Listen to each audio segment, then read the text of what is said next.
In this video, I'm going to be reviewing the Aurora Ipsilon Deluxe Lacquer Fountain Pen. I'll go over the specs, I'll do a writing sample, and I'll tell you what I like and don't like about this pen coming up.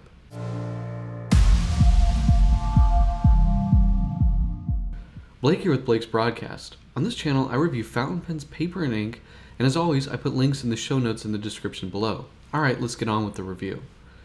So this is the Aurora Ipsilon Deluxe Lacquer. Now the Ipsilon is a line that Aurora have had for quite a while, and the line has expanded. I count on Aurora's website there are 17 different collections in the Ipsilon line. This was the first Ipsilon that I got, a Ipsilon, it was called the Metallic. I don't believe they make this version anymore. This was a gift from my grandparents, and I've had this pen for about 15 years. It's been an absolute awesome workhorse pen for me. This is sort of a more upgraded version of the pen. This has a lacquer body, a marbled brown lacquer body, and it has a 14 karat gold nib versus the standard steel nib. Prices for the Ipsilon line start at about 95 euros, and this pen is about 250 euros,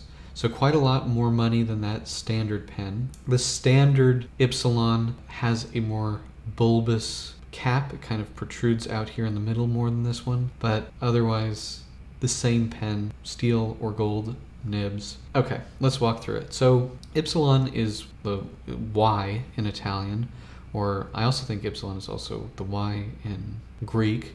But anyway, this has a clip which is shaped like a Y. Cap ring here says Aurora, Italy. And on the back of the clip here, you can see Italy.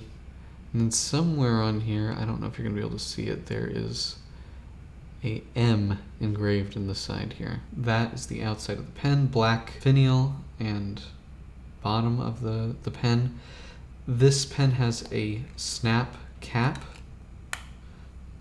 It's very easy to take the cap off this, and it snaps onto the back here. Now, we have a long plastic grip section with a bump at the end so you don't, accidentally go too far down and get ink all over your fingers. The grip section is plastic, and there are seams. If I turn the pen like this, I can feel them. I haven't really noticed it when writing, but something to potentially be aware of. The nib is nicely decorated. It is a small nib. This one is a fine, and you can see on the feed there's an F to signify fine. The gold trim here is quite a bit more yellow than the gold nib. I do wish they had matched this a little bit better than they did, but I don't know. This is probably 24 karat gold trim or something like that, 23 karat or something, and this is 14 karat, so maybe it's less yellow. I'm not sure. These rings are also gold, and they don't match. This one almost looks silver, but it's not. Overall, though, I mean, those things don't really bother me. I'm just pointing them out. It's a nice looking pen. The nib is on the smaller side, but it does kind of taper down to it, so I think it pulls it off okay. Pen is a cartridge converter filler. It takes a proprietary Aurora converter. There's no markings on the converter, it's a plain converter. And then it also takes proprietary Aurora cartridges, or it can take Parker cartridges. And they are some of the biggest cartridges that I've seen for fountain pen. If there's a bigger one, let me know. They're bigger than the Pilot ones, and I think they're bigger than the long international cartridges. A couple things, other things I'll point out. There is a gap between the cap and the body right here. I don't love that detail. Not the end of the world, but I would think, oh, we could maybe extend the cap over here. I'm not sure why they didn't do that. Same thing is on the metallic version, but on black it's hidden more. So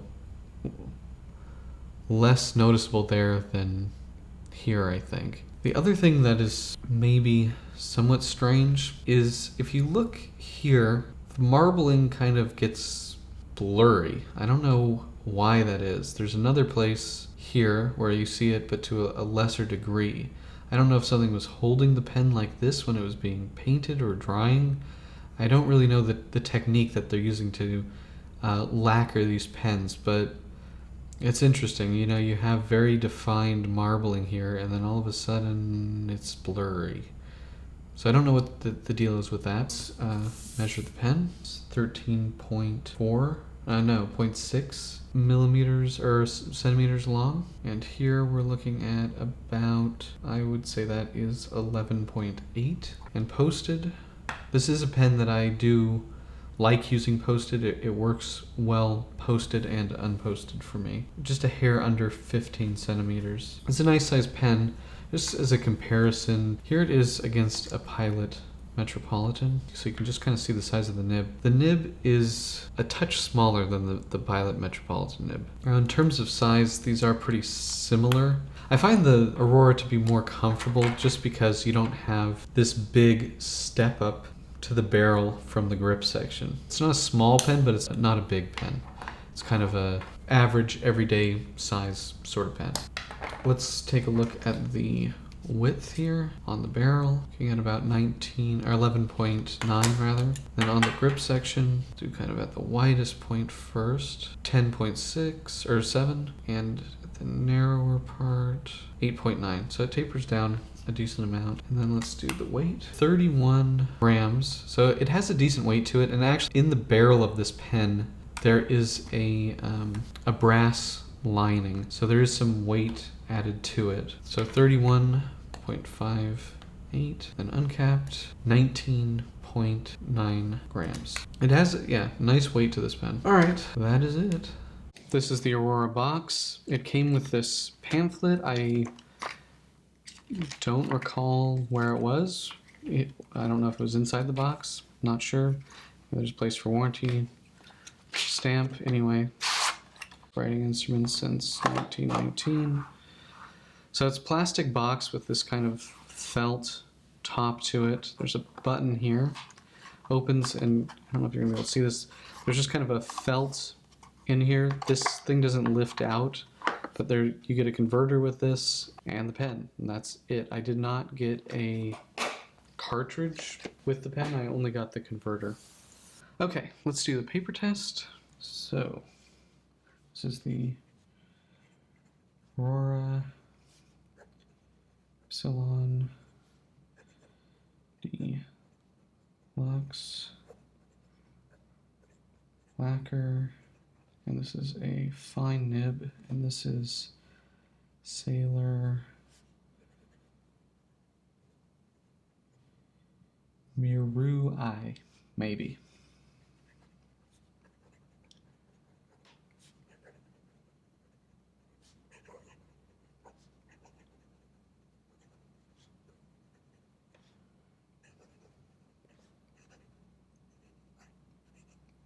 Made it. Okay. Let's do some fast writing.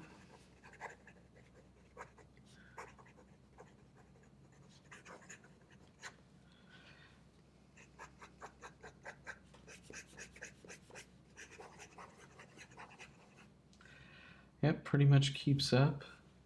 Now, in terms of line variation, this would be no pressure. You can try to push a little bit on it. This is a pretty stiff gold nib. You're not really going to get too much in the way of line variation. When I write with this, I don't really try to flex it at all. It's pretty stiff for a gold nib, and most of Aurora's flex designated nibs are quite stiff. And try reverse writing.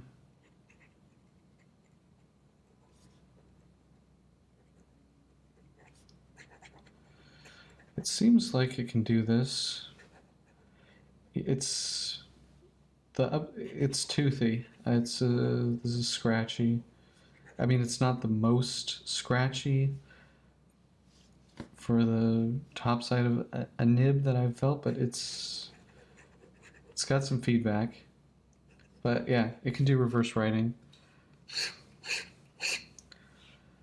Overall, this is a really good nib. Aurora makes some of my favorite nibs. They are super reliable, very good quality. Again, made in-house by Aurora.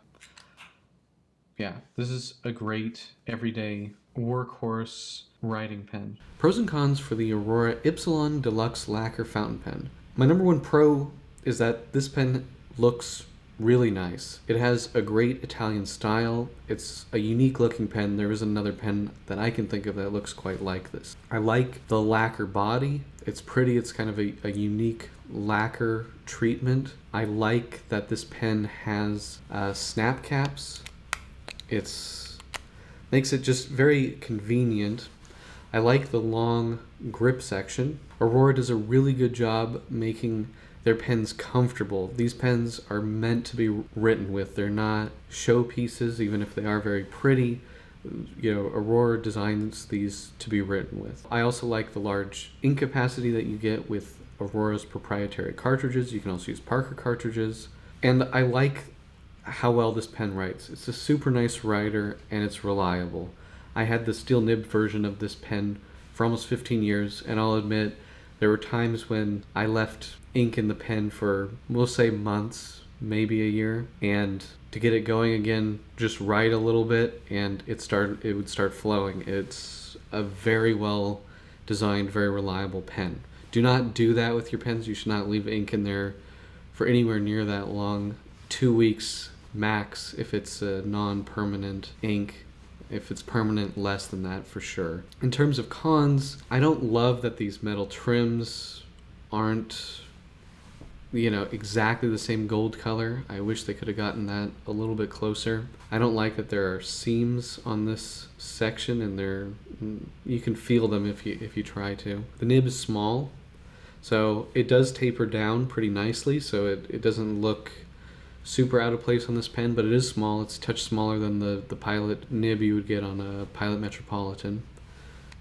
I also don't like this gap between the cap and the body. If you get a black version of this pen, you don't see this. It's not a big deal, but in this you do notice it a bit more. And then the other thing to consider is price. You know, I believe the retail for this is 250 euros, whereas, you know, the entry level, the basic Ipsilon, is 95 euros. And that's a pretty big difference in price. You have to really want the gold nib, and you have to really like this lacquer finish. If you like both of those things, I say go for it.